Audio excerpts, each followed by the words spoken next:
had a lot of expectations that it was going to be a collaborative experience and that it was going to be epic. And I got every bit of that.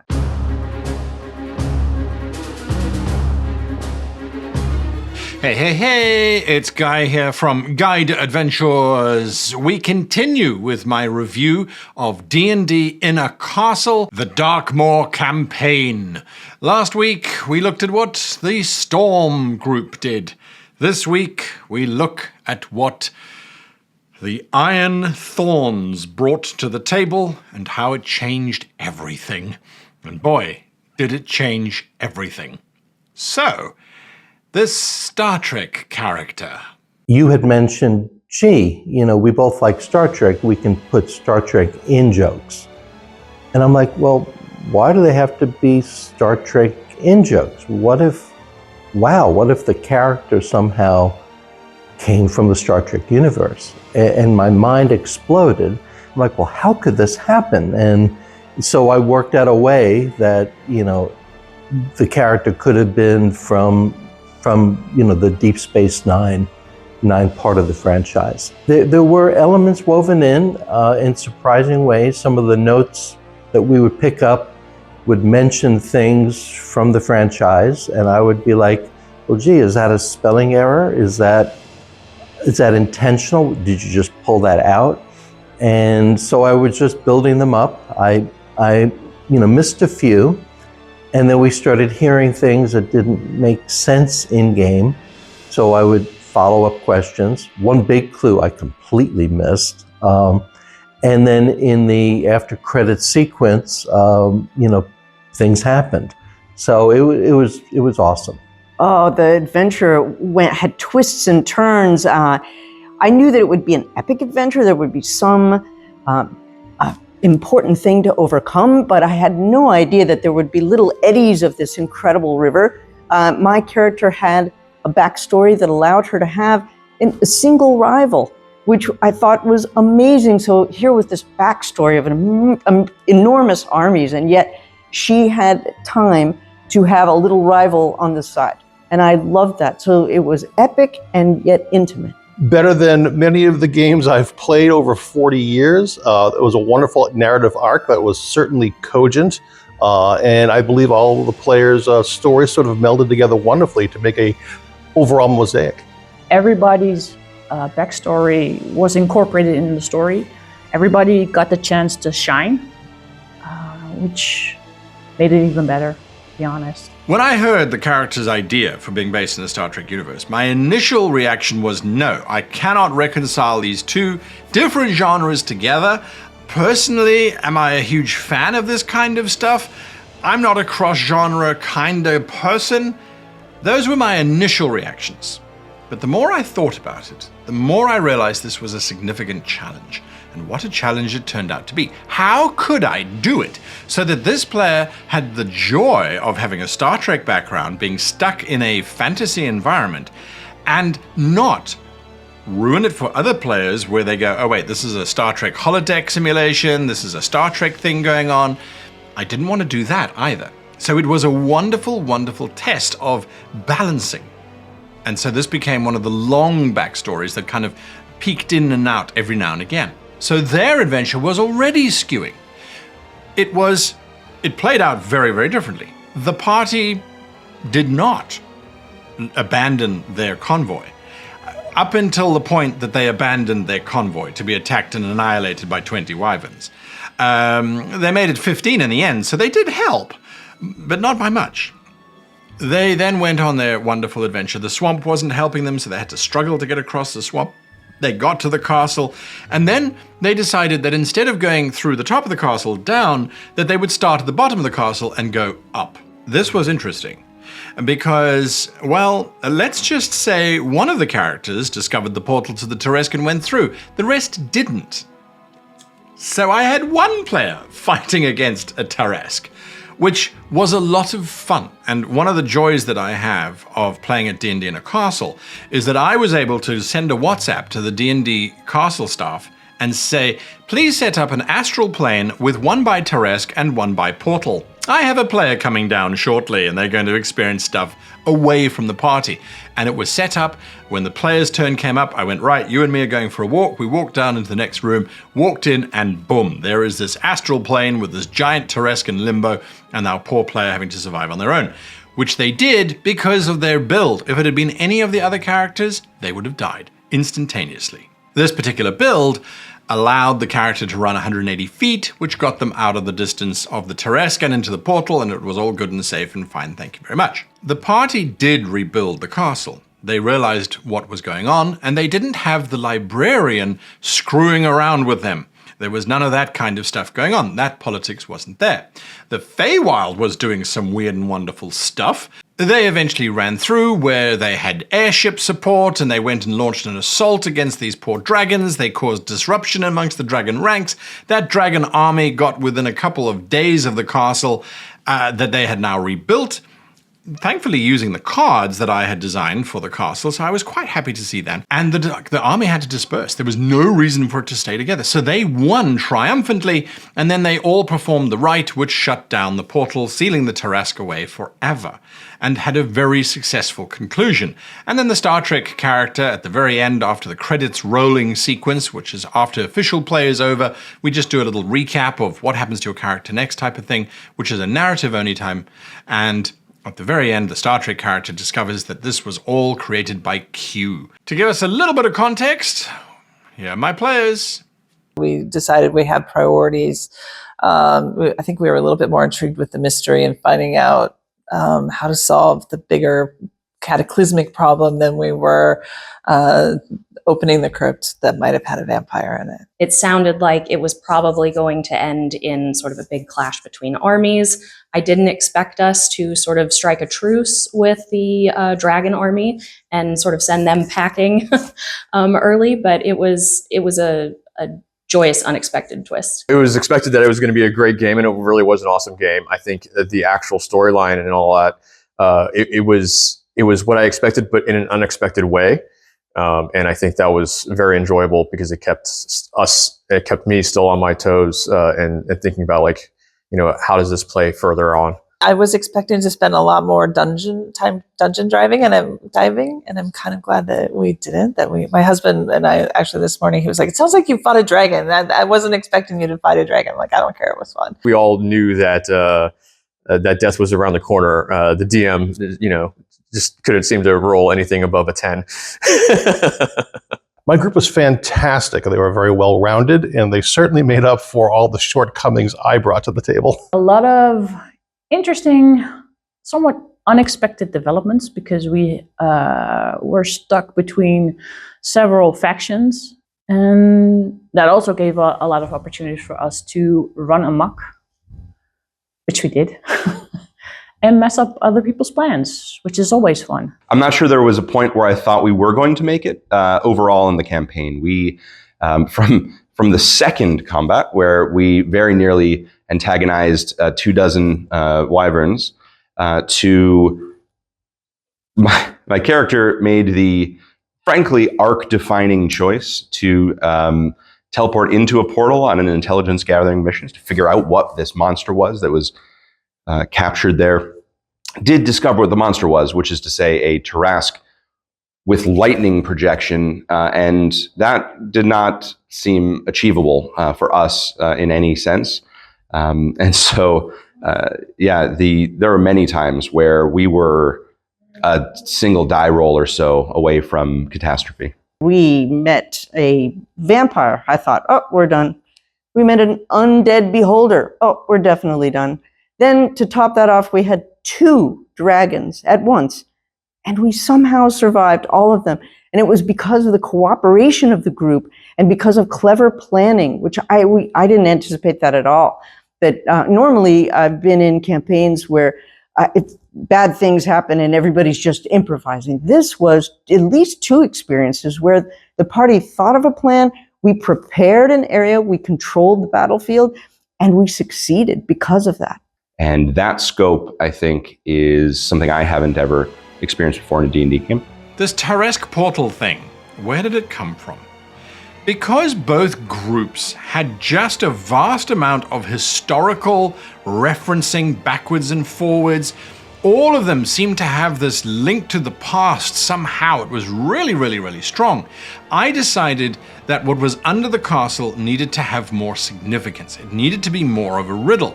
And so in my head, the second day would have been riddle solving. To that end, I started to create documents. Why?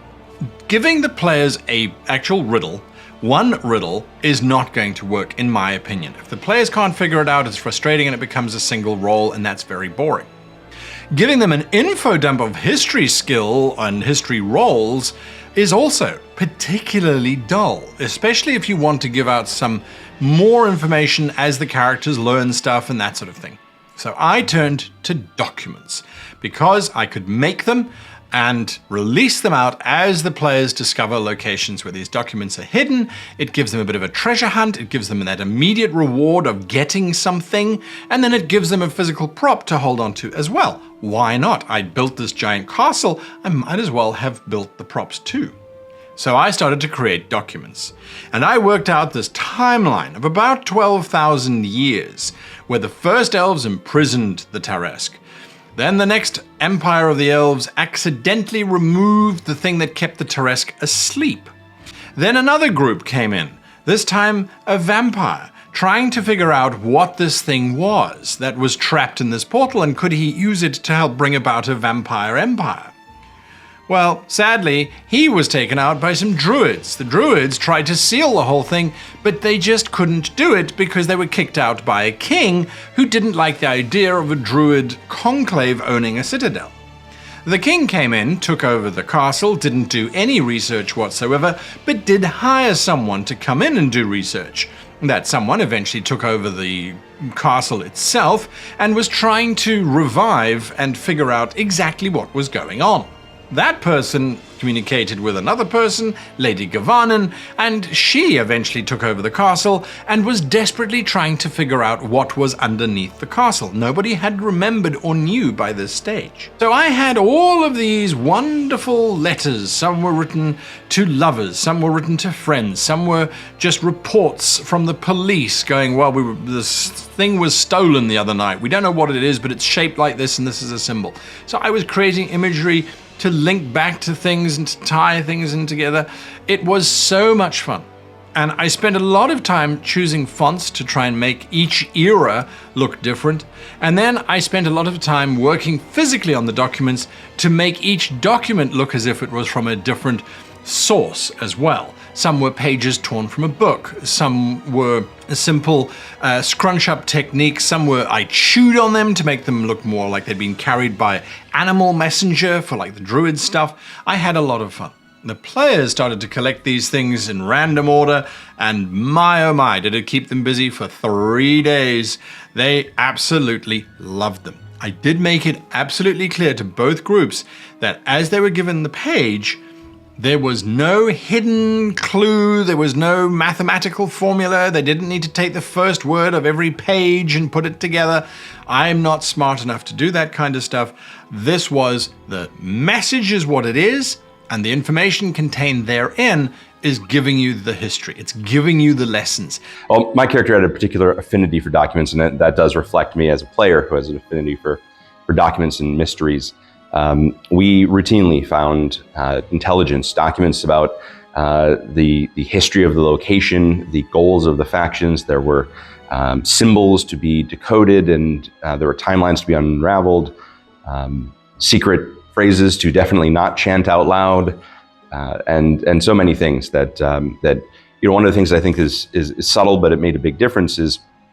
It'd be one thing if all of the documents were basically the same. We had to kind of imagine the differences in text or the differences in, keep track of which is which. But the way that you'd prepared the, different tearing patterns and seals and languages and fonts, right, made all the documents unique. And so, I can easily, thinking right now, I can think, oh, well, that was the document from the vampire looked like that. And when we discovered the entrance ritual for the portal, it looked like this other thing. The terrain was amazing. You could imagine so much. I've played with theater of the mind, but then to see these things for real was amazing. It helped so much for the tactical moments where you could look for cover and where you could see where your allies were. I have a hard time in theater of the mind keeping the visual of like how far I am from somebody, and a lot of D&D mechanics, unfortunately, are very map oriented, right? You need to know if you're 30 feet away from somebody. So having the terrain, being able to see the mirror on the wall or the cave entrance into the underground tunnel is really helpful. The props were insane. I've never come across props like that ever in D&D. So I was surprised multiple times. Every interrogation we had took us on a roller coaster of information that was just exciting and unexpected and amazing. Just being able to be in an environment to relive kind of when I was a kid, and everyone would be sitting around the table with candles and skulls that have things going out of it, but to create that vibe and that ambiance, that was something very refreshing to have that I haven't experienced in a very long time. We always play online. Actually, I think I've only played in person twice.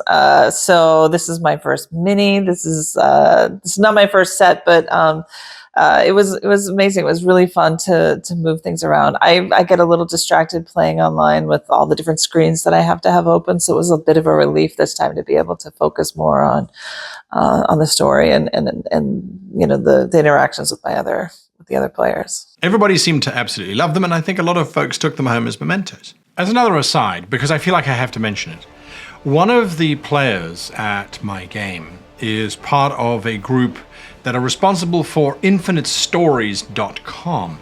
It's in early access, so I'm not going to speak about it too much, but it looks to be very interesting for game masters and players alike. They wrote custom music for our campaign and for all of the other DM's campaigns, as a matter of fact, at D&D Castle. And they asked me what kind of music would I like. This is not something that one normally experiences when creating a game, but I love creating music. I'm not a musician myself, but I certainly know what I like, and so I got to work with their composer creating this pretty amazing track. You've heard it used throughout this video. I really, really enjoyed it. I wish I could have used it more in my games, but these kind of giant triumphal marches, they set the tone beautifully. And, well, kind of now want more. So, thanks, Chris. Now, of course, I will be running D&D in a Castle in November. So if you are interested in joining my table or any of the other great GMs who will be there, head on over to the link in the doobly-doo down below and sign up. There is still an early registration period open at the time of this video anyway, and so I encourage you to go and have a look at that and to have an amazing experience. But don't take my word for it. Here are my players. When you think castle, this is what you think of. And the idea of playing D&D in a literal castle is what really cinched it for me. And this castle is incredible. Granted, it's a bit of a maze to move around in, but that's just kind of fun. I only got lost once. So the first time I came, I thought it was a once in a lifetime experience, and it was, it's expensive and it takes a lot of time out of work, but I knew after I'd done it, it couldn't just be once in a lifetime. I had to come back. And it's been a second great experience. It's an extraordinary experience. It is probably the best way to get the mental and physical time and space to focus on the kinds of stories that we tell with these games. It's my fourth year in a row, which I never would have expected to do. But it unfortunately, or fortunately, is something I apparently have to do. It's just too much fun to avoid. It was awesome. Yes, I would absolutely come back to do this again. And probably will. I would love to work with you again, or explore a different GM. I may do hardcore mode if we can come back again. Prepare to be amazed and prepare to have late nights debriefing with your friends and karaoke at the end. I was really happy with this group. Yeah, bunch of amazing people, had a lot of fun, and I'm hoping actually to play with them again. You can play D&D and have a wonderful time almost anywhere, but very seldom have I experienced such a welcoming community, again, from the proprietors of the operation, the DMs and other players. It's always such wonderful people. If you love the game and you want to have an amazing adventure and spend a week of potentially the best vacation of my life, or your life potentially, look into it and do it. I hope you've enjoyed this recapping of my adventures at D&D in a Castle. I know it was a long video, but there was a lot to talk about and to experience and to go through. And you know what? I enjoyed it, and so I hope you did as well.